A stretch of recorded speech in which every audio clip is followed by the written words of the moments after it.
আসসালামু আলাইকুম রহমতুল্লাহ। দেশ ও প্রবাস থেকে যারা আমাদের ব্ল্যাক সোলজার ফ্লাই ফার্মিং 2025 এই চ্যানেল থেকে ভিডিওটা দেখতেছেন, সকলকে জানাই আন্তরিক শুভেচ্ছা অভিনন্দন।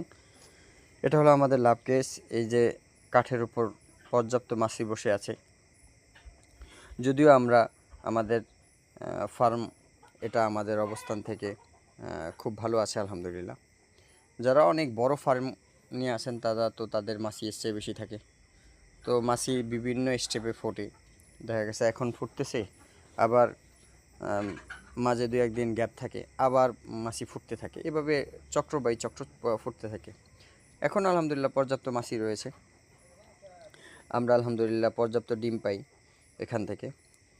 আমাদের লাভ কেসের উপরে ওই যে আপনারা দেখতেছেন আলো পড়তেছে, ওখানে আমরা প্লাস্টিকের টিন দিয়েছি যাতে আমরা রৌদ্রের আলোটা, সূর্যের আলোটা দেখেন দিনের মতো ফর্সা হয়ে যায় ভিতরে, যাতে মাছি মিটিং করতে পারে এবং পর্যাপ্ত ডিম আমরা পাই।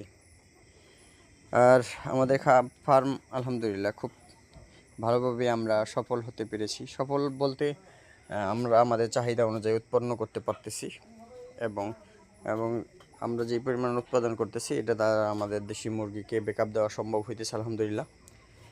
আমাদের এইগুলো লাভ কেস, এ হলো আমাদের বল। এগুলোর ভিতরে দেখা গেছে আমাদের ডিমগুলো হ্যাচিং দেওয়া হয়েছে। এখানে দেখেন আপনারা কিছু বড় পোকাও রয়েছে এবং কিছু গুড়ি গুড়ি পোকাও রয়েছে, মাছি লার্ভা রয়েছে। এগুলো হয় কি, আমরা যেই হ্যাচিং ট্রেতে যেই পাইপের উপর রাখি সেখান থেকে কিছু মাছি আগে ফুটা থাকে, সেগুলো খাবার খেয়ে তাড়াতাড়ি বড় হয়ে যায়। এরপরে কিছু আছে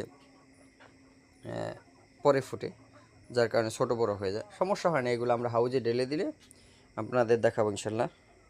এলো আমাদের বল। এই যে নিচের বলগুলোতে, এইগুলোতে ডিম ফুটতেছে, এটা ফোটা শেষ, এটাতে ডিম আছে। অনেক সময় মাছি ফুলেরও ডিম পেড়ে দেয় এই আকর্ষণ বক্সে, অর্থাৎ ওই কাঠে ডিম পারে না, নিচে ডিম পারলে সেগুলোকে পোকাসহ উঠায় হ্যাচিং ট্রেতে দেওয়া লাগে। এরপর রয়েছে আমাদের হাউস। এই যে হাউজে, এটা দ্বারা আমরা খাবার দেওয়ার পর সেগুলোকে লার্ভাকে ছাকতে থাকি। এভাবে দেখা যায় যে এই ছাকনির উপর, জালনির উপর রেখে দিলে লার্ভাগুলো অটোমেটিকলি এই যে নিচে চলে যায়। এই যে আপনারা দেখতেছেন লার্ভা নিচে পর্যাপ্ত লার্ভা রয়েছে। এভাবে আমাদের লার্ভাকে আলাদা করতে কষ্ট হয় না। অনেকে এই ব্যাপারটা জানতে চান। এই যে আমরা এইভাবে লার্ভা পরিষ্কার পরিচ্ছন্ন করি। আর এই যে আলু দেওয়ার কারণে ওরা এই যে এক একটা আলু ছোট ছোট টুকরা টুকরা করে দিয়েছি, ওরা খুব আরামসে খাইতেছে।